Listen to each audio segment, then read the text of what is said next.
Alors bonjour à tous les internautes qui nous regardent. Nous sommes très heureux d'accueillir maintenant ici à Zermatt Alexandre Gérard, qui est connu surtout en France comme un spécialiste, si on peut le dire, de l'entreprise libérée. L'entreprise libérée.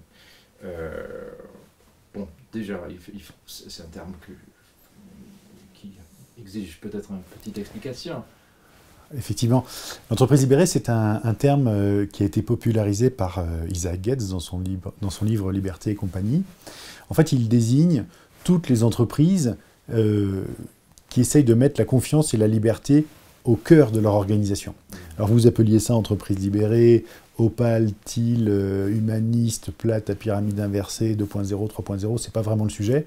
Vraiment, ce qui est très important, c'est qu'est-ce qu'on essaye d'y faire, et donc c'est de conjuguer confiance et liberté. Parce que quand on entend libérer, la question se pose automatiquement, libérer de quoi? De son patron. Ah. De son patron, de l'organisation hiérarchique, de la bureaucratie, d'une partie de l'ego qui aujourd'hui dope l'organisation pyramidale. L'organisation pyramidale que vous avez expérimentée vous-même. Alors effectivement, je suis entrepreneur hein, oui. Pendant les 15 premières années, donc aujourd'hui je co-anime une entreprise qui fait 350 personnes à peu près, et pendant 15 ans, j'ai dirigé cette entreprise d'une manière très conventionnelle. C'est-à-dire que j'étais le patron, je prenais les décisions et je demandais aux équipiers d'exécuter tout ça. Et qu'est-ce qui se passe? Qu'est-ce qui s'est passé? 2009, la crise arrive, on est détruit, on est balayé. On va passer cette année-là de 22 millions d'euros de chiffre d'affaires à 14 millions. C'est un cataclysme, il faut licencier pour pouvoir survivre. Et là, les doutes, les questions, la remise en cause. Et je vais rencontrer deux personnes. Le premier, Jean-François Zobrist, qui est l'ancien patron emblématique d'une fonderie qui s'appelle Favi, en Picardie, qui a initié ce type de transformation dans les années 80. Et puis Isaac Getz, le co-auteur de Liberté et compagnie. Et ces deux personnes vont m'ouvrir les yeux sur une nouvelle façon de regarder le monde de l'entreprise, une nouvelle façon de l'appréhender.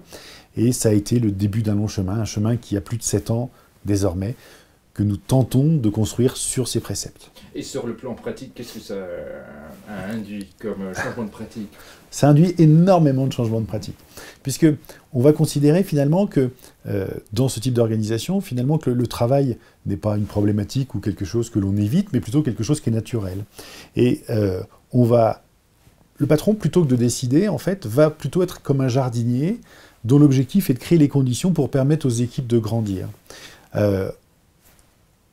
Alors, les ingrédients qui sont importants, c'est par exemple le sentiment d'égalité intrinsèque. Donc on va tout faire pour que les gens soient dignes, se sentent dignes d'être dans cette organisation. Par exemple, la possibilité que j'ai 20 ans, 40 ou 60 ans de m'exprimer, quel que soit le job que je fasse dans l'organisation. Je suis comptable, commercial ou ingénieur. Ce que je pense intéresse le collectif. Deuxième ingrédient, c'est la possibilité de construire un parcours de vie pour pouvoir s'épanouir au sein de cette organisation. Et puis, la troisième chose, c'est ce que nous appelons l'autodirection.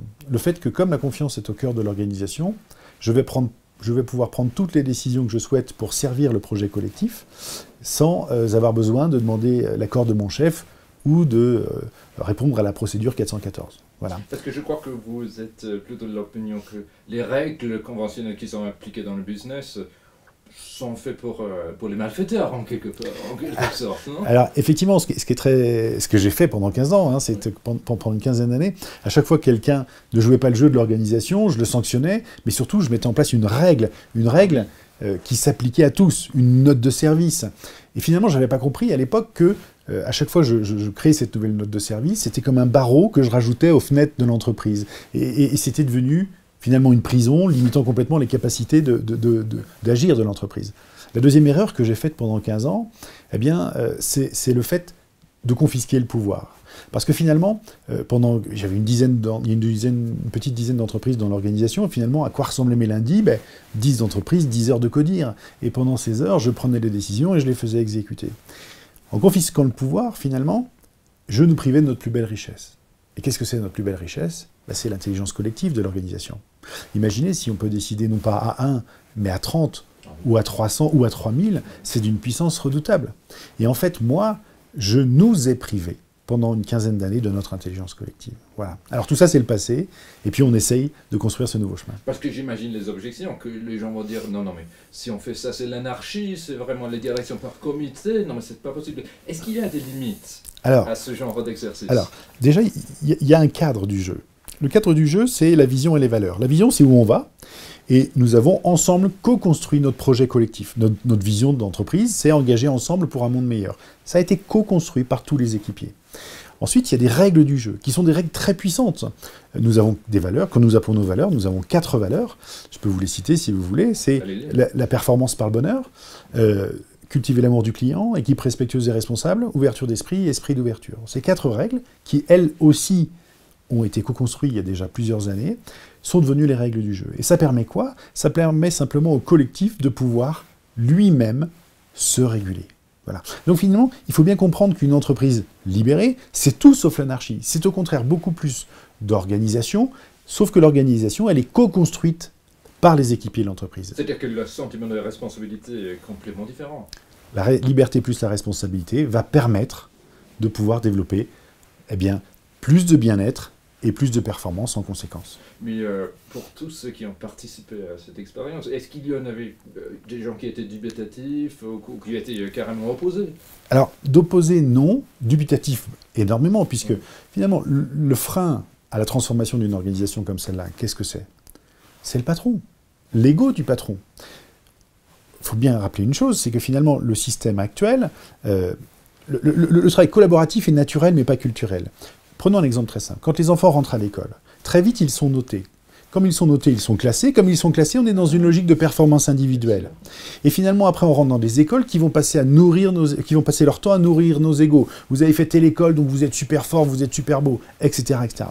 Donc finalement, l'idée, c'est de s'affranchir du poids de cette culture qui est liée à la performance individuelle pour basculer dans une logique de performance collective. Alors, finalement, ça se comprend assez bien, puisque tout ce que j'évoque, ce sont que des éléments naturels. D'accord? Il va falloir pourtant se dépouiller d'une partie de ces éléments culturels. Alors, très concrètement, comment ça se passe dans la boîte? La clé, la base, en fait, c'est l'équipe autonome. Chez nous, nous avons 46 équipes autonomes. Chacune des équipes va choisir son projet pour l'année. C'est elle qui décide de ce qu'elle va faire l'année prochaine pour servir encore mieux la vision. Donc, elle va décider son budget. Elle choisit son modus operandi au quotidien. Elle va choisir son team leader. C'est elle qui décide de son team leader, qui est élu par un processus d'élection sans candidat pour une période de 3 ans. C'est elle aussi qui va participer au processus d'augmentation des salaires, par exemple. Voilà, donc on a un niveau d'autonomie qui est très fort, et puis nous avons quelques services supports qui sont là pour aider les équipes à pouvoir faire leur aventure, à pouvoir vivre leur aventure. Et point de vue résultat pour l'entreprise, même un peu chiffré, c'est... Oui, si vous voulez, bien sûr. En fait, en 2009, je vais vous donner 2 chiffres. 2009 et 2014, qui sont des années pour moi de périmètre à peu près équivalents. En 2009, ça a été une année absolument catastrophique. Nous avons perdu plus de 750 000 euros, perdu plus de 60 personnes cette année-là. En 2014, qui est une année de périmètre équivalent, nous avions déjà fait une partie de cette transformation. Nous avons embauché 60 personnes et nous avons gagné 750 000 euros net. Même condition de tension sur le marché. Voilà. Eh bien, toute cette agilité, toute cette performance, elle était née de la confiance que nous avions mis au cœur de l'organisation. Bon, très bien. Mais si on essaie d'élargir ça un peu aux conditions du français lambda au travail, on nous dit que, selon les sondages, il n'y a que 10% des Français qui sont heureux au travail. Alors en fait, ça vient de quoi? Il y a 10%, et c'est pas que la France, hein, c'est globalement, mondialement, on considère qu'il y a 13% de salariés, c'est pas heureux, c'est engagés. Engagés, ça veut dire quoi? Ce sont des gens qui viennent, qui nourrissent l'entreprise, qui prennent du plaisir, etc., et qui reviennent, etc. Plutôt que faire le service minimum. Et voilà, donc ça ce sont les engagés. On aimerait avoir que des engagés dans l'entreprise. Ensuite, on va avoir les désengagés. Les désengagés, ça va peser 65, à peu près 65% des personnes. Ce sont des gens qui viennent au boulot pour faire leurs heures, prendre leur chèque et nourrir leur famille. Ces gens-là se réalisent en dehors du monde de l'entreprise. Dès qu'ils sortent de l'entreprise, ils vont prendre plaisir parce qu'ils ont monté un club de kung-fu avec leurs voisins, ils ont pris un mandat dans la mairie du coin ou ils aident l'association paroissiale. Enfin, tous ces gens-là, eh bien, vont se réaliser en dehors du monde de l'entreprise. Ce qui est quand même dramatique, vu le nombre d'heures qu'on passe au travail. Bon. Donc, on les appelle désengagés. Et puis après, on a les activement désengagés, ceux qui luttent contre leur organisation. Alors, autour de 25%, on va trouver 25%, bien sûr, qui luttent contre l'organisation. Hein. Alors, ces chiffres, en fait, pour ceux qui souhaitent approfondir le sujet, proviennent de Gallup, qui est un institut de sondage américain, une enquête précisément qui s'appelle le Q12. La dernière étude mondiale date de 2012. Hein. Mais si on veut faire très simple, imaginons un bateau avec 10 rameurs. Ça veut dire qu'il y en a un qui rame fort dans un sens, il y en a 6 qui font des petits coups de ramette comme ça, et il y en a 3 qui rament à l'envers. C'est ça que ça veut dire.